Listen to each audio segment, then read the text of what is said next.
Good morning, everybody. Welcome to Highwayman. My name is Jason. Good morning, everybody. And I'm Steve, or I was the last time I looked. Good man. And today we're going to be talking about get old. Getting old. First thing I'm going to say about that is don't do it. So any young people watching out there, just don't bother getting old. Just it's not all it's cracked up to be. Just if you're in your 20s, just stay there. You know, you say that, but what's the alternative? The alternative to getting old is not getting old, which means you're dead. Yeah, that's true. Yeah, it's inevitable. There are some advantages to getting old, isn't there? There's many advantages to getting old, Jay. And interestingly enough, Jay and I used to work together many years ago, and I remember my 30th birthday when we were working together, and I had one of these calendars where you tore off the number, and at the bottom of the date it had a little slogan, it was meant to motivate you for the day and all the other bits and pieces. And I remember being really depressed on my 30th birthday, and I tore off the thing, and it was really bizarre, and it said, "Don't begrudge getting older. It's a privilege denied to many." That's very true. That is very true. How bizarre on my birthday, and that's what it said. And ever since then, it's always stuck. Clearly, it's stuck with me. Yeah. And I thought, do you know what? You're absolutely right. You are absolutely right. So I think getting older really isn't so bad. You just have to learn to adjust with things. Go on. Go on. No, I was going to say. Go on. You go. No, you go. Please. How very. No, you go. Go on. No, you go. Go on. I think it's interesting that 30 is one of those, and I think 30 for me again was one of those where you really do feel like, oh my God, this is like old. Like you turning, something out your 20s, and it is kind of quite a big deal, I think, getting to 30. Because, like I say, you absolutely feel old. But the intrinsic thing is, when you get to 40, you kind of feel quite excited about it, because you kind of like, there used to be a TV show called Life Begins at 40.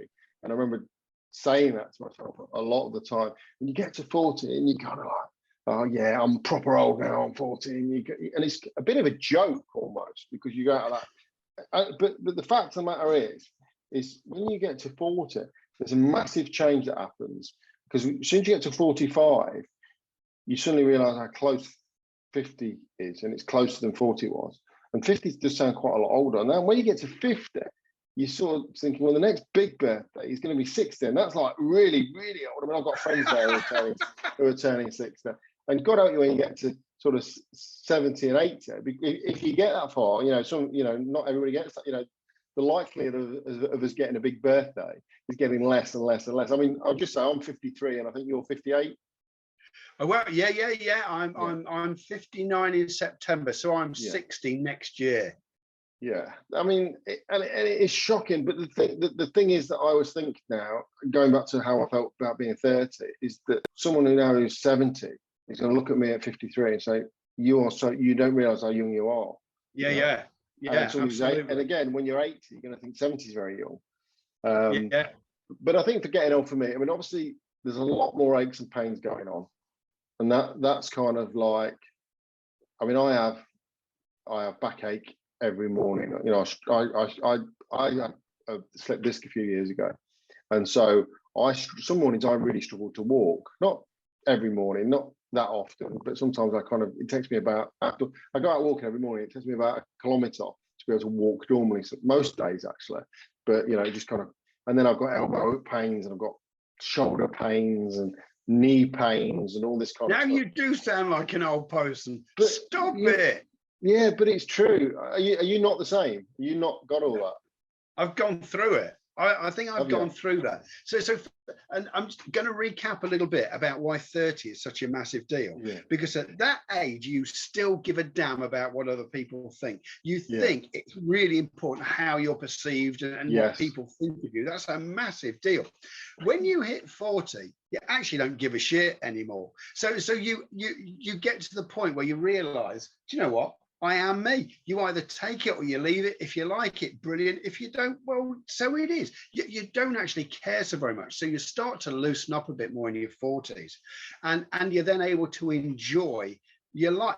For me, most definitely, my 40s were phenomenal. We had great fun in my when lived in France. We had Charlie. You know, we did all these different things happen when we were in our 40s.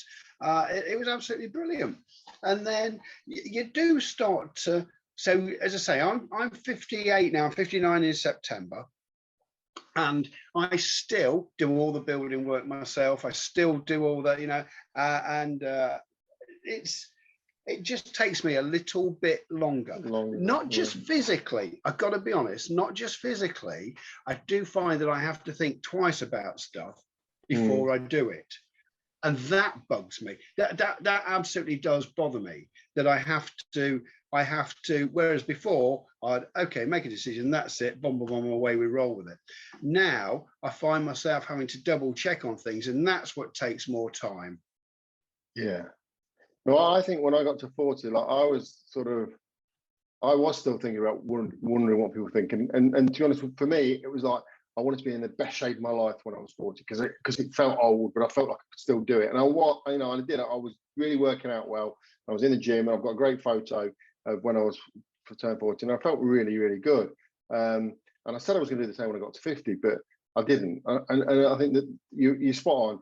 I'm kind of like as you get past your 40s, you start to become a little bit more invisible, I think. Do you know what I mean? And I think the older you get, the more invisible you get to other people. But when you're in your 30s and that, you know, you are bothered about what people think. People see you still. You go out and people still want to talk to you and stuff like that, because they kind of probably think you're a bit interesting and things. But I think as you get older and as you get into kind of, you know, you become more invisible. And I think the older people get, they do get more invisible. You know, you just see them as an old person and not as a person you perhaps want to go and chat to and stuff like that. And I think that's true of everything. But so I was really adamant. But as I get older now, I mean, I keep fit just to keep fit. Whereas before I used to keep fit to look good to everybody else, if you like. I mean, it was for me, but also, you know, a lot of my friends are from the gym. You know, I used to go out a lot. You know, I was around the town a lot in my 30s and 40s. So, you know, you're more worried about what other people think. Whereas now I just don't give a damn. You know, I keep fit for me. And I'm not bothered if I am a little bit more chubby around the middle than I used to be. I'm more bothered if my clothes don't fit me as well as they used to. But it doesn't bother me as much.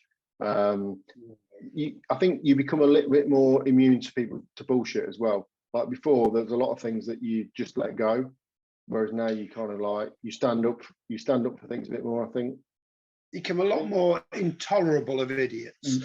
Is basically what happens. You just don't have. You realise that time is precious. Yeah, and you don't have the time for stupidity and idiots. You know, at the end of the day, it's just. Well, I certainly don't, unfortunately. No, I don't. What do you think of the other benefits of getting older? I mean, wiser. So you're obviously wiser. Yeah. So you know a bit more, the bits that you've not forgotten, because that's another thing. But I honestly do think that along with it, you've also got a bit more stability financially, hopefully. You've got a bit more stability. Things that used to bother you and really be a big deal when you're in your 20s and 30s, you realise, well, do you know what? It's completely insignificant and that doesn't really matter. Yeah. So, and I think you learn to appreciate what you have got a lot more. Yeah. So rather than striving constantly for the next thing and the next thing and the next thing, and we've both been guilty of that, you know, and you kind of get lost in the moment. No, quite the opposite. You get lost chasing those things and you forget to live in the here and now. Yeah. Go on. So if you look back and you know, and you're on it, if you're honest with yourself, which I think is something else that comes with age, you are able to be honest with yourself. You look back and you go, well, do you know what? I probably lost a year there or 2 years where I was too busy worrying about the future and rather than concentrating on what we've got now. And the saddest part of that is none of us know if we've got a future. No, none of us. No, you know, that's very true. This could be the last time you and I do this. We don't. We honestly don't know. Yeah, So no, that's very true. As you get older, you learn to appreciate, to live in the moment a lot more as well, I think. I think as well, when you are younger, you're very much aware of what other people think of you. And I think in England, it's all a lot of it is about, you know, the size of your house and the car that you drive is very much significant. I mean, I've got a friend of mine, he used to work in sales, and he said, whenever I meet anybody who used to work in sales, it was, so what car do you drive now? Because it was linked to what kind of company you worked in and how well thought of you are in the company. You know, if you worked, for argument's sake, if you worked in sales, you know, a lot of people might have a Mondeo as their kind of standard car, whereas some companies would give like BMW 3 Series, wouldn't they, to their salesmen? And that's kind of that extra layer. And obviously, if you got a bit higher, you might have a C-class Mercedes or something. You know what I mean? And so, I mean, I'm certainly guilty of that. Like in the past, always wanting. I mean, I've always had nice cars. You know, I've always had nice cars. Just to kind of, but do I do that for me, or do I do that because I'm trying to prove to the world that I'm successful? Whereas now, I'm not that bothered. I mean, my circumstances are a little bit different now. You know, I still like to have a nice car, but I'm not so bothered about having the best car, you know, so that everybody thinks I'm doing really well, because I'm really not that bothered. You know, I learned about it in coaching as well. It's called the significance trap. You know, you're trying to have all these things to prove that you're significant in the world, whereas actually you don't need them. You know, it's mad really that we all go to work for so many hours, and there's people out there putting overtime in and this, that, and the other, just so that they can have a really big house that they don't need, or a nice car that they don't need. You know, exactly, that you can't enjoy because you're working too much. Spot on, absolutely spot on. You know, it's interesting you should say that, because again, the older you get, the more you realize the neighbors really wouldn't care a damn what you drive. They're not judging you. I think people do. I think some people judge you. Well, okay, then as you get older, you learn not to care about it.